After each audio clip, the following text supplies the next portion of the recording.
Welcome folks, Peter here. Today some swag arrived, so let's get it unpacked.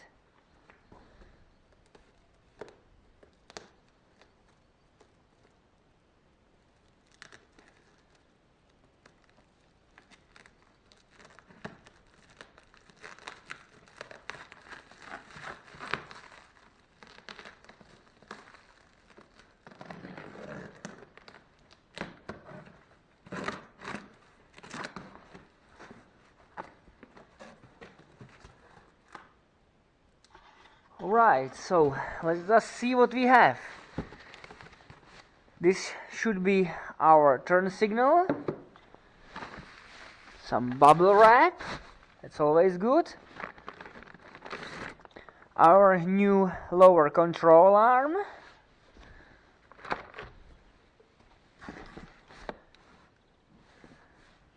Our shock absorber. And here we have our upper bushing, and this is not complete. Oh, we are missing a lot of stuff, and it should be here due to the invoice. That's a little bit disappointing, but I will search the box, but oh my, that's not good. Don't do this to me. They stuff it inside the shock absorber. And now, when I said we have some swag, we have some swag. Okay, so we should have everything we need for this car. I will take the shock absorber to my friend's mechanic shop, and I will swap the coil over to the new shock absorber, and then we will get into rebuilding this suspension again. So let's go.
So the shock absorbers are swapped out.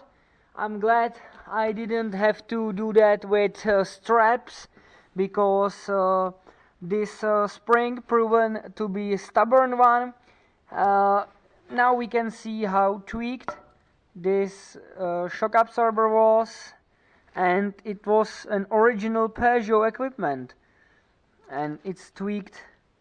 I don't know if you can see that, but yeah, it's tweaked. So I will set you here under the car, and I will get into it.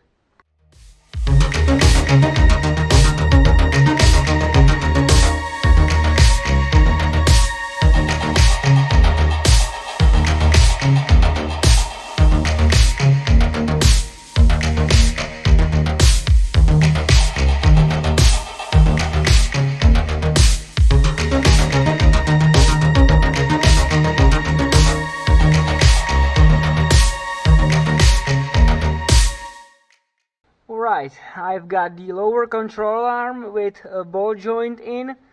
Now I will tighten it all down. The right side with the bushing that is not affected by the weight of the car is tightened up. This side I will tighten after I have everything back together, and I will use a small jack to simulate the weight of the car underneath. So I will open the hood from the inside and we will move on the shock itself.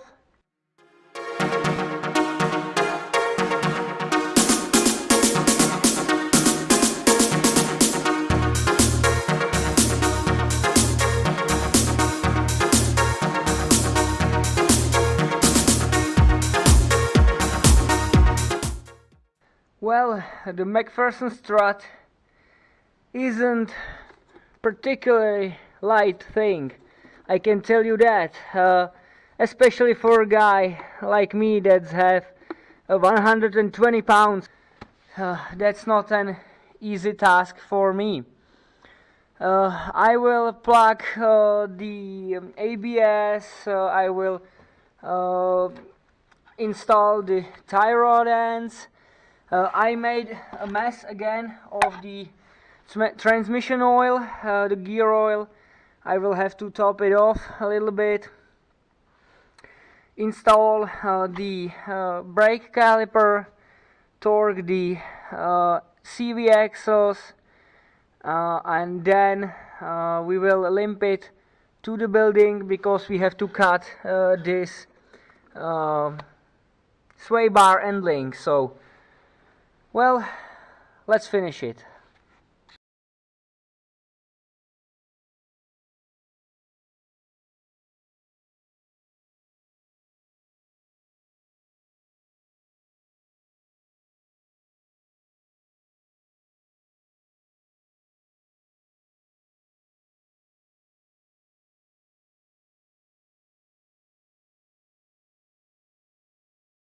Alright, I think we are ready to put the pressure onto the control arm and tighten the last bolt here, and then I guess we will try to limp it to the building because we need to cut this sway bar end link and replace it with another one we have in the trunk. So I will go for the jack and I should remove the wheel and drive it out of here. So okay, let's try.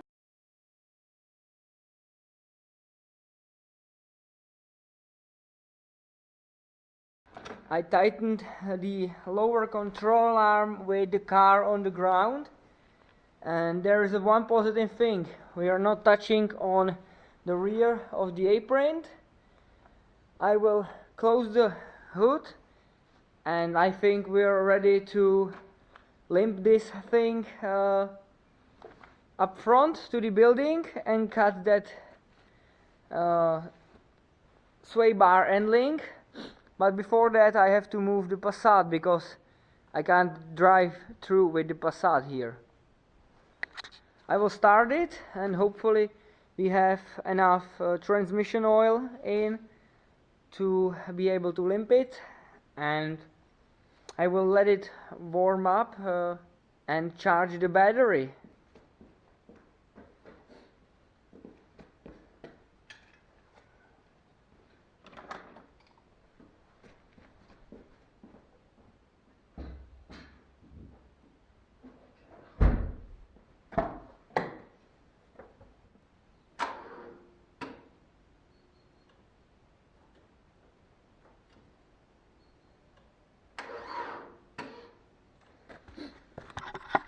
We need a jump.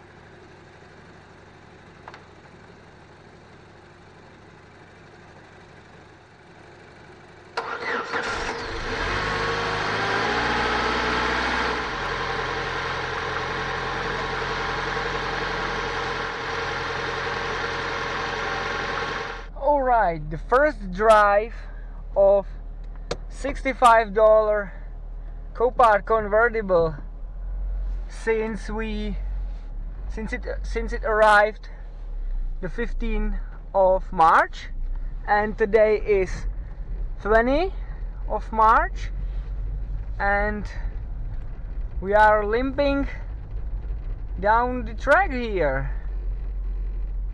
So far so good. We have a little bit of rattling on the dash. The reverse is here. I will have to park it in front of the building.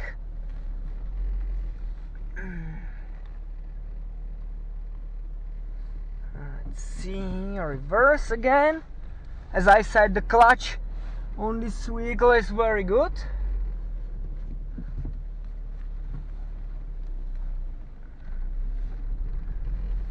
And lining up.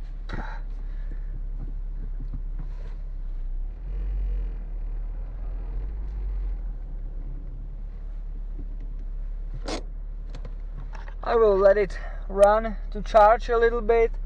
I will go prepare my tools. I think I can get in with the angle grinder without removing the wheel and lifting the car up, which will be great.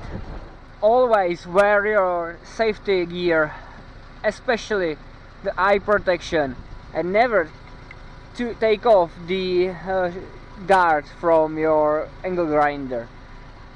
And wish me luck with cutting the nut from here.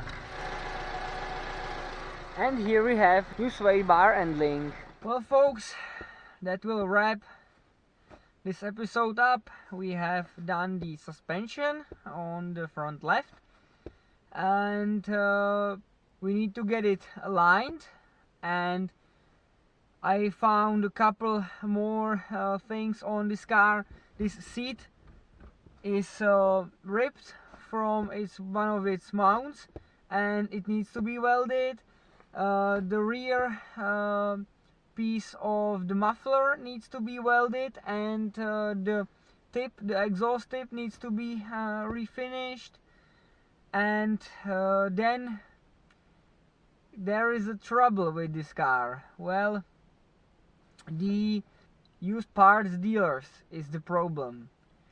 I called some guys for the fender because the Peugeot discontinued it from the manufacturing, and there is no aftermarket part on the Cabriolet, because the Cabriolet has a different style of line of body line on the door and on the A-pillar here,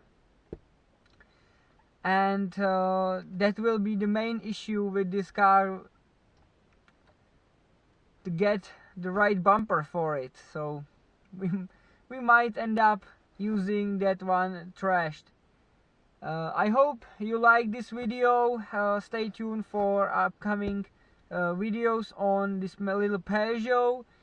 We have to figure out the roof, we have to repair the body, we have to repair the exhaust, and then we have to detail it. I want to buy a car polisher, and I want to polish the paint, wash it of course before that, and then inspect it and insure it and drive it. Stay tuned for that. Have a nice day. I'm out here. Be safe out there. Bye. Well, and maybe I discovered why this car doesn't idle proper and seem not to have that much power as it should have. Yeah.